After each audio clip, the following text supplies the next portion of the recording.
G'day, and welcome to some Chillout 3D modeling. I'm Eric, and grab a cup of tea ready while we make a cute little psychopath.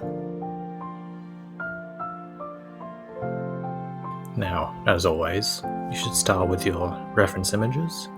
In my case, I have this drawing that I made. You can do it too. Just sketch out a design that you want to make your character. I recommend having a couple different angles. It makes it so much easier for when you're converting it to 3D. However, I was lazy and didn't want to do that. And if you're making the character yourself, you know what you want it to look like from the sides. So having the one angle works fine. In a professional setting, more angles are appreciated.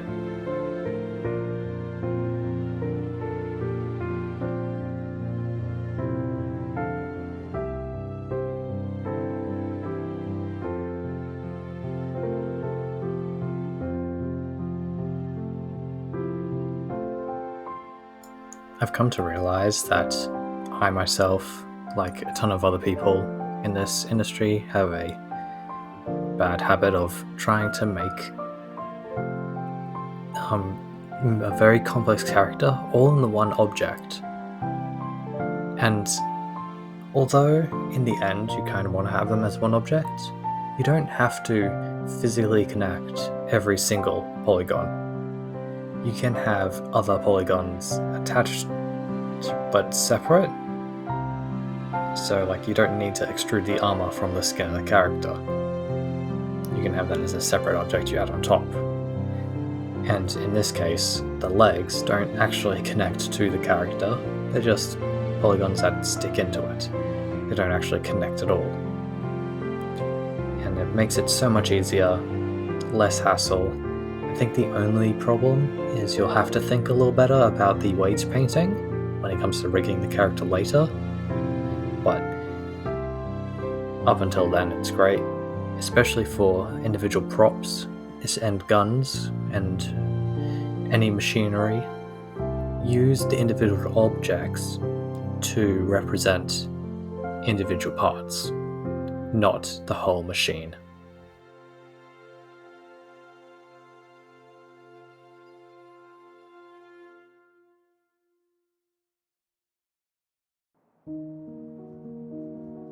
The reason I've decided to go with a little bag head is one, because I can't quite do faces just quite yet.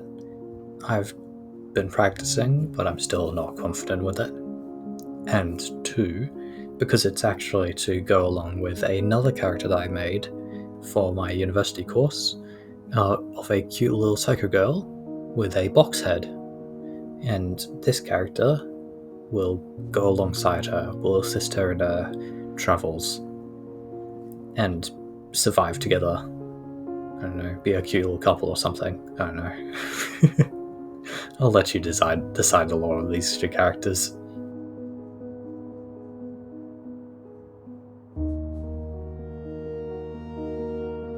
I have recently been trying to improve in my modeling. I am not the greatest at 3D modeling. I'm still learning myself, but I find the best way to learn is to teach, which is why I'm making these little videos.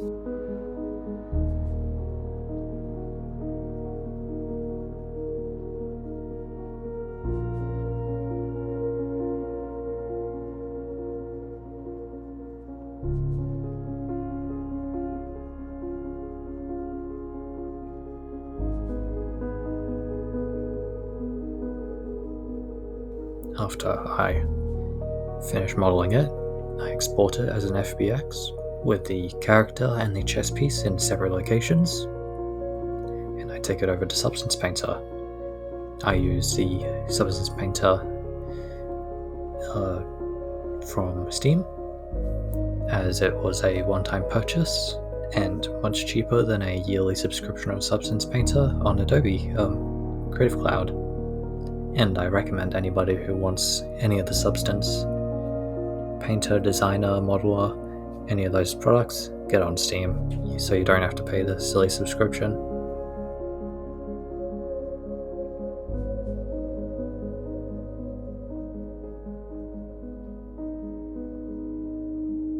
for the texturing, I'm going to try and make it look like the character is wearing a gambeson, which is a form of medieval armor.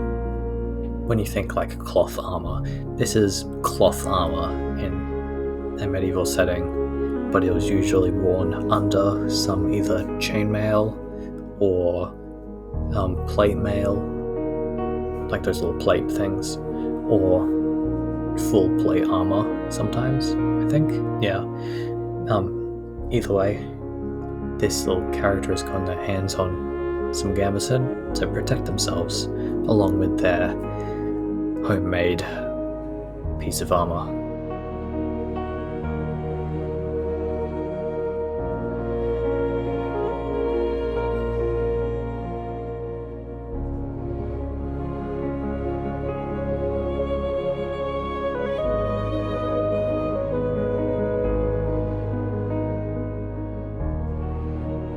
I decided to make the boots yellow to start, but I decided to change my mind and make them red, just because red and green go together a little better than yellow and green. If you think I should have kept it as yellow, let me know. I can probably change it. Put it up onto Sketchfab with yellow boots rather than red.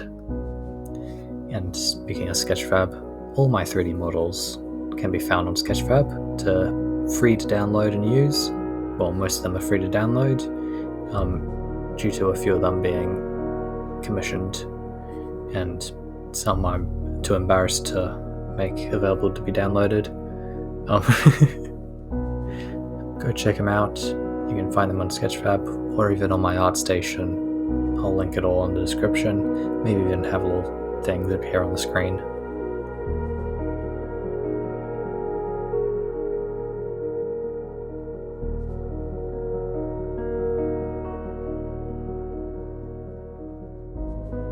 And now for the fun part. I go around adding tons of little bits of blood everywhere to give it one extra step of creepy. This little kid's been eating people. I've always had a weird fascination with horror creatures. Like, I really enjoy horror monsters. However, I'm a massive wimp when it comes to watching horror movies. So I'll go and look at like the designs for the alien from Alien and all the various other creepy stuff, but I won't watch it. I need someone to hold my hand.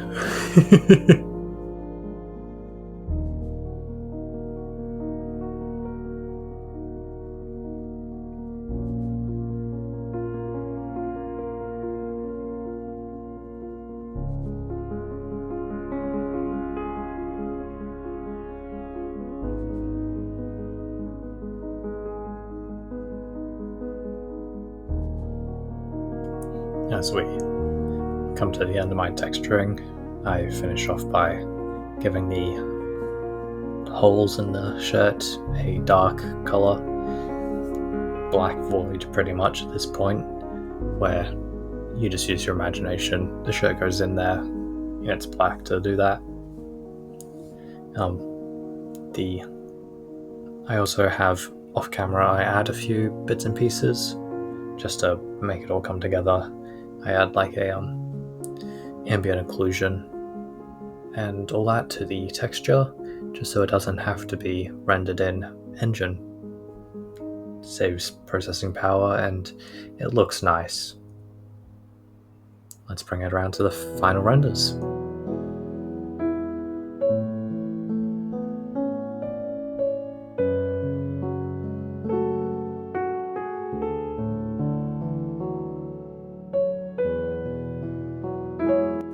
If you are still watching at this point, I want to thank you very much for sticking around. It means the world to me, and I hope to see you again in the next one. Now I gotta go prepare for a cyclone that's about to hit. Anyone in the Brisbane area, I hope you stay safe.